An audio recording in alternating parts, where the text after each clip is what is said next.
से गैस का इंतज़ार कर रहे हैं, गैस आ नहीं रही और खाना कहाँ से पकाएं। खुदा दा ना जे जिथे इन्ने बिल भेज दिओ, गैस भी भेज दिओ, ਅਸੀਂ ਬੱਚਿਆਂ ਨੂੰ खाना बना के ते दे लईए। सर्दियाँ भी शुरू नहीं हुई, गैस मिल नहीं रही ना। क्या खाएं कैसे पकाएं, महंगी गैस वो भी ना मिलने के बराबर। कराची से पेशावर तक गैस नायाब, घर पर 2 वक्त की रोटी पकाना भी मुश्किल, हीटर और गीजर भी बेकार हो गए। लाहौर, कराची, इस्लामाबाद, मुल्तान, कोयटा और पेशावर में प्रेशर इंतहाई कम। सिंध में सीएनजी की बंदिश के बावजूद मसला जूं का तूं।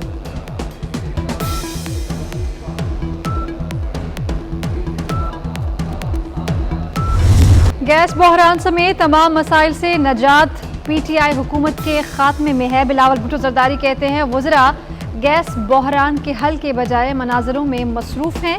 इमरान खान बहरानों को जन्म देकर आवाम के लिए मुश्किलात पैदा कर रहे हैं। अपोजिशन लीडर शहबाज शरीफ बरामदी सनतों के हक में बोल पड़े। कहते हैं गैस महंगी मिलेगी तो बरामदात कैसे बढ़ेंगी। शरह सूद में 1.5% इजाफा हुकूमत का तबाहकुन इक़दाम है।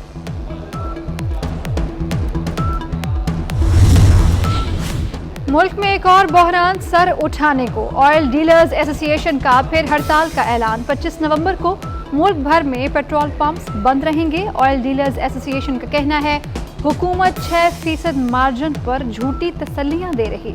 मुतालबात मंजूर न होने पर हड़ताल का ऐलान करने पर मजबूर हुए।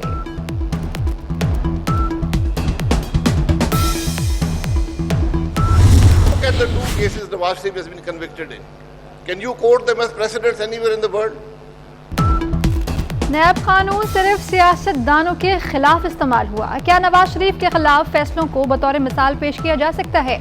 साबिक वजीर आजम शाहिद खाकान अब्बासी का आसमा जहांगीर कॉन्फ्रेंस से खिताब। बोले लोटो मुनाफिकों से कौमें नहीं बनती, सियासी क़यादत के बगैर मुल्क आगे नहीं बढ़ सकता।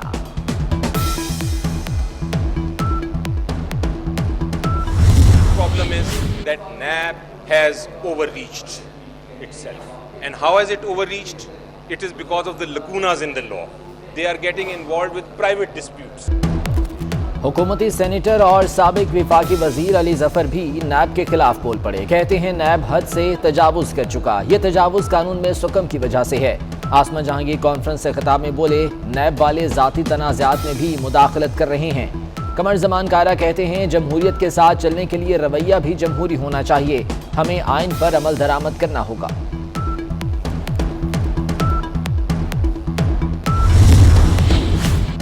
फवाद चौधरी की आसमा जहांगीर कॉन्फ्रेंस में शिरकत से माजरत। कहते हैं कॉन्फ्रेंस के अख्ताम पर मफरूर मुल्जिम की तकरीर मुल्क और आइन का मजाक उड़ाने के मुतरादिफ है।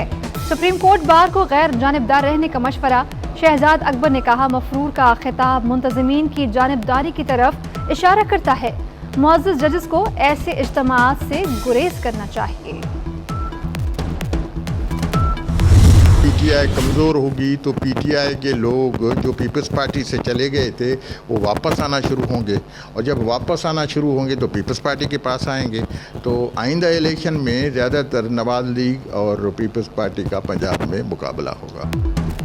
मंजूर वसान ने नए ख्वाब सुना दिए। कहते हैं आइंदा इलेक्शन में पीपल्स पार्टी और नून लीग का मुकाबला सख्त होगा, पीटीआई कमज़ोर होगी। पीटीआई के लोग पीपल्स पार्टी में शामिल होंगे। मुमकिन है इमरान खान की पार्टी में से ही वजारत उस्मा का उम्मीदवार सामने आए।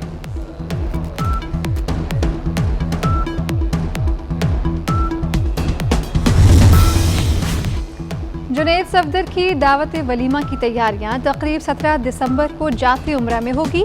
मेहमानों की फहरिस्त की तैयारी शुरू। जुनैद सफदर और उनकी अहलिया दिसंबर के पहले हफ्ते पाकिस्तान पहुंचेंगे। साबिक सदर आसिफ अली जरदारी, बिलावल भुट्टो, मौलाना फजलुर रहमान को मदऊ किया जाएगा। चौधरी शुजात हुसैन की तबीयत में बेहतरी आने लगी। गवर्नर पंजाब चौधरी सरवर की चौधरी सालिक हुसैन से मुलाकात। चौधरी शुजात की जल्द सेहतयाबी के लिए नेक ख्वाहिशात का इजहार। सिराजुल हक भी चौधरी शुजात की अयादत के लिए अस्पताल पहुंचे। चौधरी शाफी हुसैन से मुलाकात में चौधरी शुजात की जल्द सेहतयाबी की दुआ की।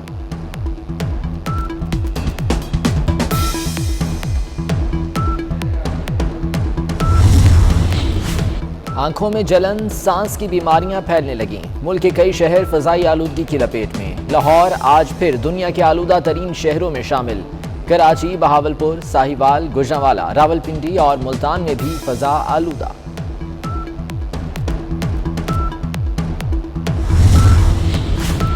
करतारपुर राहदारी बिछड़ों को भी मिलाने लगी। भारत से आए सिख यात्री को बचपन के पाकिस्तानी दोस्त ने पहचान लिया।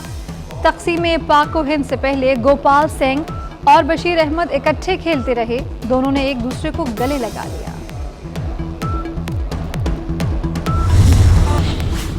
सूडान में अवामी एहतजाज के आगे फौज ने सरेंडर कर दिया। आमरीत को शिकस्त, जमहूरियत जीत गई।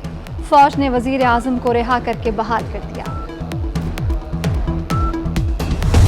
न बग्गी न कार, दुल्हा हैवी बाइक पर सवार। पाक पतन में दूल्हा मोटरसाइकिल पर दुल्हन लेने पहुंच गया। दूल्हे का पुरतफाक इस्तकबाल। माजरत की, गले भी लगाया, लेकिन आईसीसी को शाहीन आफरीदी का रवैया न भाया। ज़ात अखलाक की खिलाफ वर्जी पर मैच फीस का 15% जुर्माना आयद। शाहीन आफरीदी ने मैच के दौरान गेंद अफीफ हुसैन की जानिब फेंकी थी। हमसा हो तो सामने आए। चीन के सूबे हैबी में 11 माह की नन्ही बच्ची वांग यू जी की स्नोबोर्डिंग में महारत बड़े बड़ों को हैरान कर दिया। और सर्द मौसम में हिजरत करने वाले मेहमान परिंदों के लिए जिंदगी की किरण। कंबर की खूबसूरत लंग झील अपनी मिसाल आप। हर साल बर्फानी इलाकों से परिंदे इस झील का रुख करते हैं।